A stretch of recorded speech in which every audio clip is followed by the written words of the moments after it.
नमस्कार दोस्तों, आज हम आपको वाल्मीकि जी की कहानी के बारे में बताएंगे कि कैसे एक इंसान डाकू से ऋषि बन गए। तो आइए शुरू करते हैं।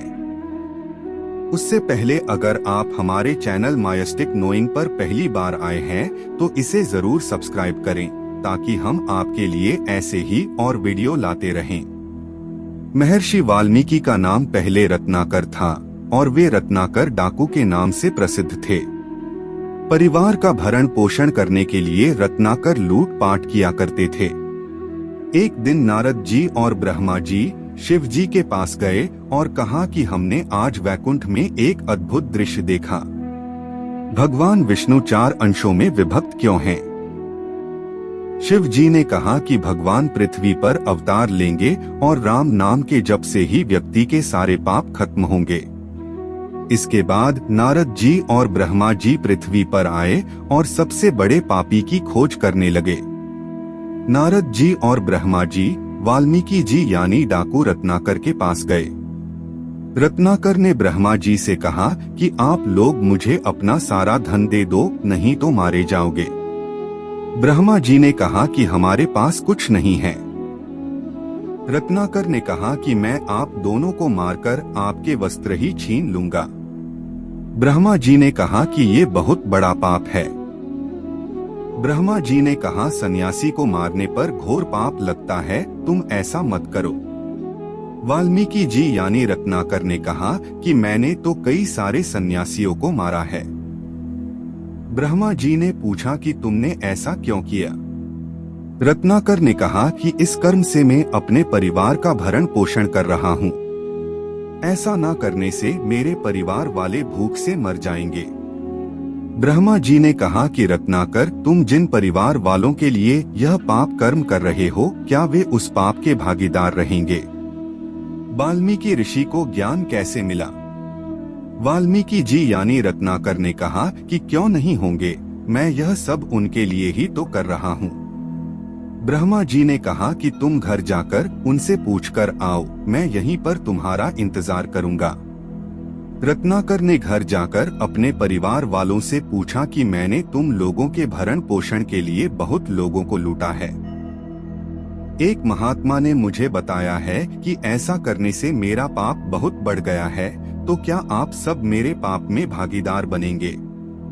रत्नाकर के पिताजी ने कहा कि हे रत्नाकर, मैंने तुम्हें पालकर बड़ा कर दिया और अब तुम जवान हो, इसलिए तुम्हारा कर्तव्य है हमारा भरण पोषण करना।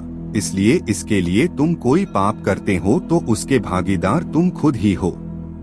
इसी तरह माता ने कहा कि मैंने तुम्हें 9 महीने पेट में पाला है, इसलिए अब हमें पालना तुम्हारा कर्तव्य है और इसमें जो पाप तुमने किया है उसके भागीदार तुम ही हो।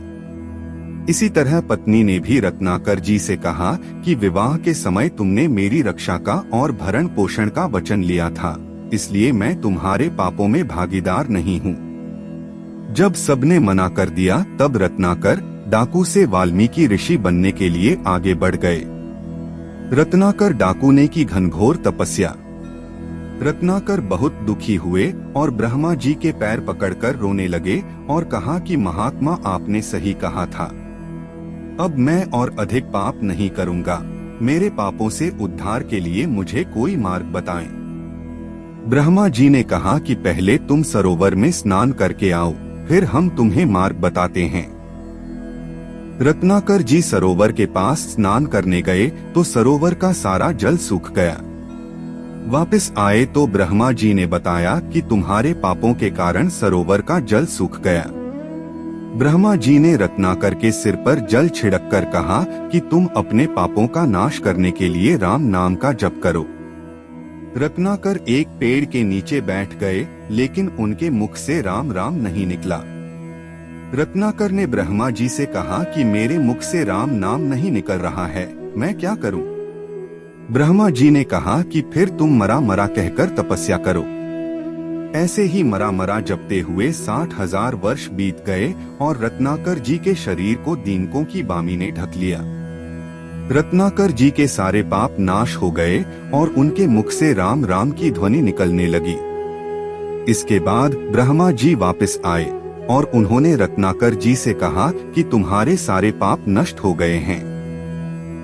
तपस्या करते वक्त तुम्हारे शरीर के ऊपर दीमकों ने बामी बनाई थी, इसलिए आज से लोग तुम्हें वाल्मीकि के नाम से जानेंगे।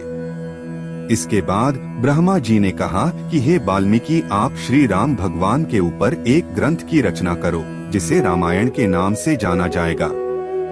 ब्रह्मा जी ने वाल्मीकि जी को वरदान दिया था, जिस कारण एक दिन महाराज वाल्मीकि एक वृक्ष के नीचे बैठकर राम नाम जप रहे थे और उनके मुख से अपने आप ही एक श्लोक निकल आया और इसके बाद वाल्मीकि जी ने रामायण की रचना की।